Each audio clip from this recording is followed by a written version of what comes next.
Assalamualaikum warahmatullahi wabarakatuh. Pertama tentu kami sampaikan selamat Pak Simon dan seluruh jajaran yang sudah diberikan amanah oleh Pak Prabowo menjadi Dirut Pertamina, Pak. Tentu harapan kami, apalagi sebelumnya Bapak sempat di Komisaris Utama, Pak, selama beberapa bulan. Saya pikir Bapak dalam waktu yang singkat-singkatnya bisa tancap gas untuk bagaimana bisa mewujudkan apa yang selama ini disampaikan oleh Pak Prabowo, yaitu soal swasembada energi, Pak. Apalagi soal itu bukan hanya disampaikan dalam negeri, tapi kemarin kalau kita baca di G20 di Brasil, beliau juga menyampaikan hal yang sama. Dalam 4 tahun menargetkan bahwa Indonesia bisa swasembada energi, Pak. Dan salah satunya di sini pertaruhannya adalah Pertamina, karena kita tahu 70% hulunya itu dikuasai oleh Pertamina, dan bahkan 99% di hilirnya persoalan BBM ini juga di Pertamina. Maka harapan kami Bapak bisa mewujudkan apa yang menjadi cita-cita dan harapan Pak Prabowo dan masyarakat Indonesia pada umumnya, Pak. Soal itu, Pak, yang pertama kami ingin menyampaikan soal hari ini yang sedang ramai di masyarakat, di kalangan teman-teman ojol, yaitu soal bagaimana hari ini mereka gelisah, mereka khawatir, mereka sedih karena mereka mendengar pernyataan dari Pak Menteri ESDM, Pak Bahlil, bahwa subsidi Pertalite akan dicabut begitu, Pak, bagi ojol. Karena ojol dianggap bukan bagian dari transportasi umum. Walaupun kami jujur aja soal itu gagal paham, Pak. Tidak masuk akal bagaimana kalau kita survei, bahkan hari ini misalnya ditanya masyarakat transportasi itu umum apa, transportasi umum itu apa, ya ojol, ya kan. Tapi saya tidak tahu itu definisi dari kamus mana yang katanya ojol bukan bagian dari transportasi umum gitu, Pak. Tapi dalam konteks saya tidak bicara dalam soal subsidi, karena saya tahu subsidi ada komisi lain yang bisa berbicara soal itu, termasuk soal ESDM, Pak. Tapi dalam konteks ini adalah bagaimana ternyata ojol hari ini mereka sudah terdesak, bagaimana mereka harus bersaing dengan mereka dikenain tarif aplikasi 20%. Kemudian juga saya tahu bahwa negara kita, Pak Prabowo punya cita-cita mewujudkan lapangan kerja sebanyak-banyaknya di era kepemimpinan beliau. Tapi jenengan tahu bahwa ojol ini, Pak, ada 4 juta orang yang hari ini mengharapkan menyandarkan hidupnya dari soal ojek online, Pak, begitu. Nah, tapi kemudian saya tahu dari 4 juta orang tadi mereka punya istri, punya anak, punya keluarga yang tentu jumlahnya jauh lebih besar dari itu, begitu. Tapi kemudian kalau subsidi ini kemudian dicabut, rakyat kita, masyarakat kita, kemudian ojol tidak bisa mengakses Pertalite itu dengan mudah seperti transportasi umum yang lain, ya mereka pada saatnya akan mati juga, begitu, Pak. Sehingga lapangan kerjaan juga akan berkurang, begitu. Nah, dalam konteks Pertamina ini yang ingin saya sampaikan kepada Bapak adalah kita coba belajar. Saya kemarin coba membaca-baca. Ternyata mungkin oke lah kalau Pertalite mungkin kita tidak bisa seterusnya bisa memberikan subsidi kepada rakyat. Juga itu tidak mendidik, kan begitu, Pak. Tapi bagaimana tugas Pertamina ke depan adalah mewujudkan, menghadirkan energi yang mudah dan murah bagi rakyat. Saya coba tadi malam setelah banyak ojol menyampaikan masukan kepada kami, Pak, kami coba mencari exitnya apa sih kira-kira yang bisa diberikan Pertamina kepada rakyat kita, khususnya ojol ini, Pak. Oke lah, Pertalite misalnya tidak ada itu, ya kan. Tapi kemudian kalau kita bicara Pertamax, Pak, Pertamax 92, ternyata negara tetangga kita, Malaysia, yang saat itu mereka belajarnya ke Indonesia, di sana hanya 6.800, Pak, per liter. Tapi jenengan tahu di kita rata-rata di tahun 2024 harganya 12.500, walaupun hari ini 12.100. Tapi coba saya kalkulasi rata-rata 12.500. Artinya apa? Harganya jauh lebih murah 50% dibandingkan Petronas Malaysia, begitu. Apakah kemudian pertanyaan, apakah kemudian ketika Petronas itu, Malaysia itu bisa menghadirkan BBM murah untuk rakyat, apakah mereka rugi? Tidak juga. Setelah saya dapatkan datanya tadi malam, ternyata keuntungan laba dari Petronas adalah 267 triliun, 4 kali lipat daripada laba Pertamina, Pak. Mereka sudah bisa menghadirkan BBM yang murah untuk rakyat, tapi juga mereka untung, tidak kemudian rugi, begitu.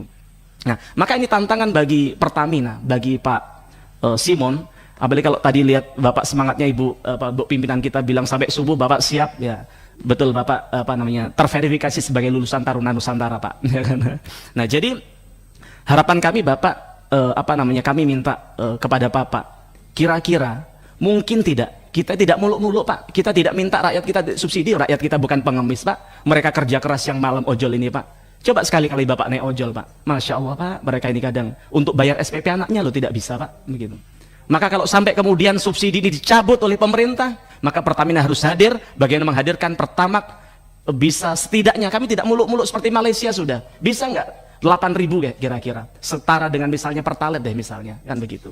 Nah, caranya apa? Tentu perlu ada efisiensi, termasuk kemudian hulu energi bisa dioptimalkan agar bisa kemudian bisa menciptakan ini yang lebih besar begitu, Pak. Kemudian yang kedua, hari ini juga sedang banyak menjadi pembicaraan di masyarakat soal BBM kualitas Pertamax yang dimiliki oleh Pertamina itu buruk, Pak.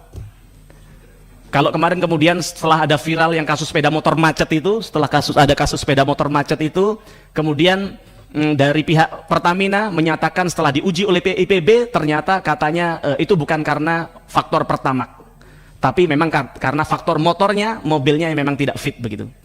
Tapi harapan kami Pertamina, Pak Simon, juga tidak bisa percaya begitu saja terhadap bawahan Bapak.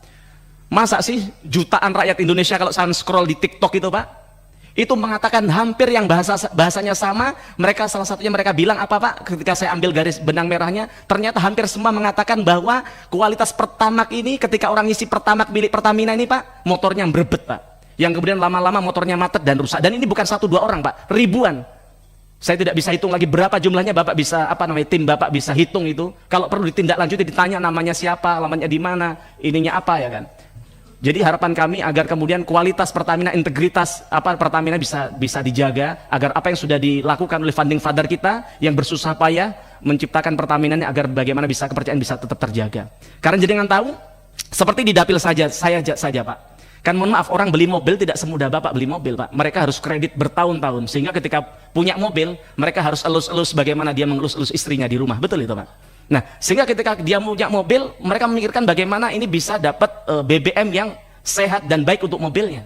Dan jenengan tahu, dapil saya Pasuruan, Pak, tapi mereka jauh-jauh beli BBM ke Surabaya dan ke Malang untuk biar bisa beli di namanya BP, Pak. Karena saya tanya, kenapa harus capek-capek ke BP? Karena ya tadi, mobil baru yang mereka milikin, ya itu tadi, nyandet-nyandet katanya orang Jawa, ya kan. Bahkan lama-lama harus turun mesin gara-gara kualitas BBM dari Pertamina. Dan yang kedua, ternyata jauh lebih hemat, walaupun kadang harganya juga tidak terlalu berbeda jauh, tapi ternyata juga secara kualitas, secara performa juga jauh lebih baik dan lebih hemat begitu. Nah, ini tentu kami minta kepada Pak Dirut, Pak Simon, di rapat berikutnya Bapak sudah menyampaikan kepada kami paparan soal ini sejujur-jujurnya.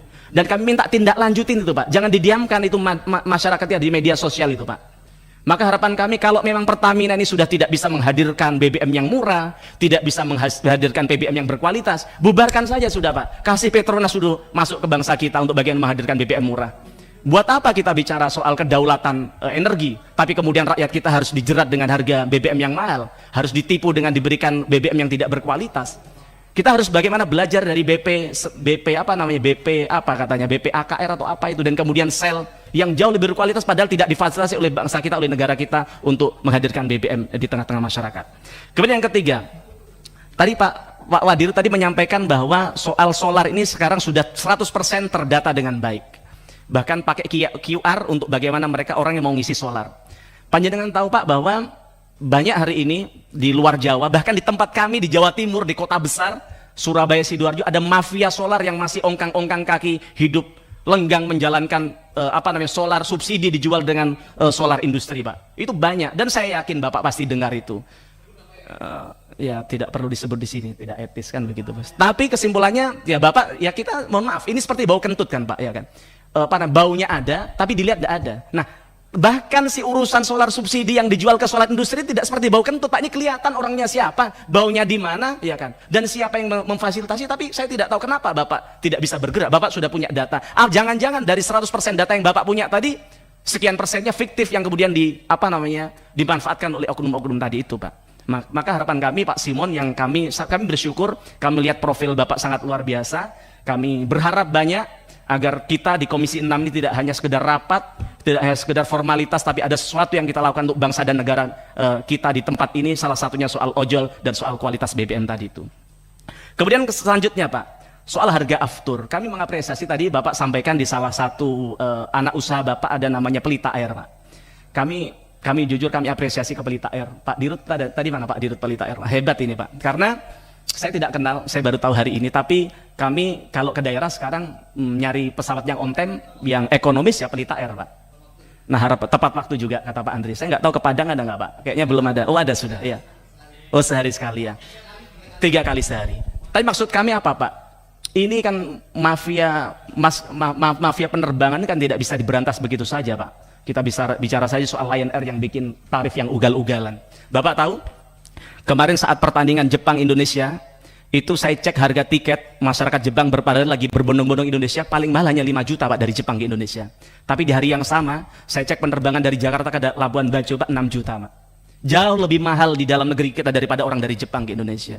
Maka bagian dari Bapak, apalagi pernah dididik di Taruna Nusantara, Bapak merah putihnya harusnya lebih kental daripada rakyat-rakyat yang lain, Pak. Maka harapan kami dalam rangka menyelamatkan bangsa kita agar kita tidak dijajah oleh mafia-mafia tadi, perbesar itu Pak namanya Pelita Air, Pak.